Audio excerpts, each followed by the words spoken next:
And now, ladies and gentlemen, we've come to the final award for this evening, the highly anticipated Businessman of the Year Award. Our past winners make up a truly stellar cohort of exceptional business luminaries, and our winner tonight is no exception. This year's winner is a self-made billionaire who achieved success as a vertically integrated turnkey contract manufacturer serving some of the world's biggest names in the telecommunications, consumer electronics, data storage, and the medical industries. Our winner cites his fighting spirit as the reason for his success. I quote him, "A tough life can polish you, and you develop a fighting spirit. I have greatly benefited from it." It is now time to play the video to reveal this year's Businessman of the Year.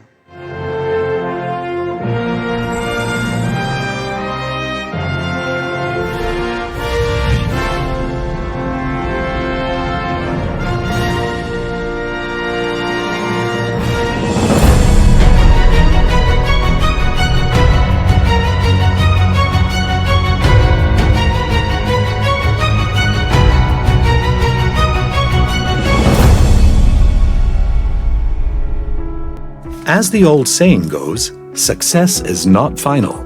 Failure is not fatal. It is the courage to continue that counts. This old Chinese phrase captures the very spirit of this year's Businessman of the Year, self-made billionaire Mr. Yao Xiaotong. Born in China in 1940, his parents uprooted to Taiwan when he was just 6 years old. But it was the tough experiences of these early years growing up during World War II that molded the young Mr. Yao into the successful businessman that he is today. And his business story takes us back to 1979 when Mr. Yao moved to Singapore while working for multinational chemical company DuPont. While stationed in Singapore in 1983, he left DuPont after investing a princely sum of $50,000 of his own savings in a young mold manufacturing company, Hi-P Tool and Die, which at that time was struggling to make a profit during the recession of the time. The economic recession that hit Singapore around 1984 to 1987, it was a major crisis, but we never gave up. It took a lot of perseverance. As a team, we managed to overcome. In 1987, Mr. Yao formed a joint venture with Molex to supply the US multinational with electric connectors. They invested $140,000 for a 35% stake. The inflow of funds has helped the Hi-P ride through the difficult times. This was to be the start of a meteoric rise for the company, which under Mr. Yao's leadership has not looked back since. In an effort to spearhead further growth, in 2017, Mr. Yao bought back the stake that was owned by longtime partner Molex. And by April 2021, after a voluntary unconditional offer for the balance shares of Hi-P International not already owned by him, Mr. Yao completed the privatization of Hi-P, and it was delisted from the Singapore Exchange. Taking the company private gave Mr. Yao more flexibility to manage the business and take full control of one of Singapore's largest contract manufacturing companies at the time. Today, the company is a vertically integrated turnkey contract manufacturer, serving some of the world's biggest names in the telecommunications, consumer electronics, data storage, and medical industries. In 2022, Hi-P achieved a 20% year-on-year increase in turnover to $2.2 billion, despite a challenging time for its operations in Shanghai amid COVID-related curbs. Earnings rose by 40% to $135 million. On a more personal side, Mr. Yao believes in giving back to the society that gave him his opportunities. And he does this through Hi-P's CSR initiatives for the communities and markets that it operates in.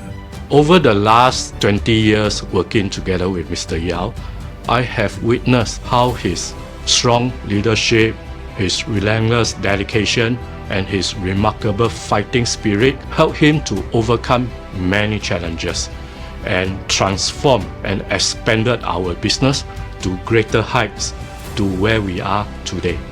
Beyond his leadership qualities and business skills, he is also a compassionate and supportive individual who truly values his employees. He has established a corporate culture where everyone has the opportunity to contribute, to realize full potential, and to progress with the company.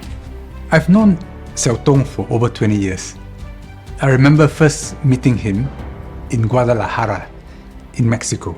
Xiaotong is a very intelligent man. He's got a remarkable mathematical mind.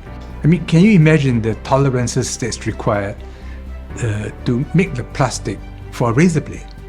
I mean, the slightest error and you're going to cause a lot of scratches on a man's face.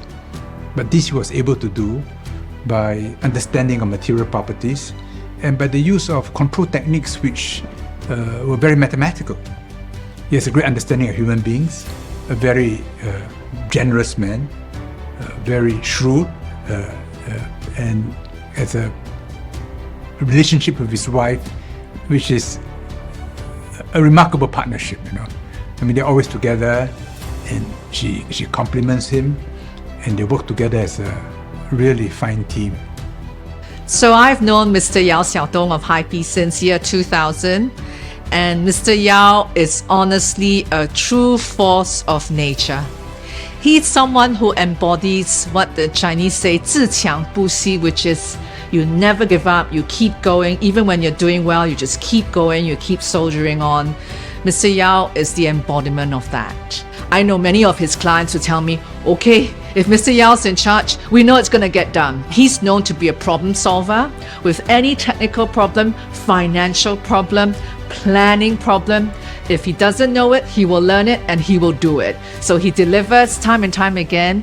He's consistent and persistent. He works very hard, and he so deserves this award. Looking forward, Mr. Yao has placed succession planning as a top priority for HiP to ensure successful continuity of the company for a time when he no longer will be in the front line.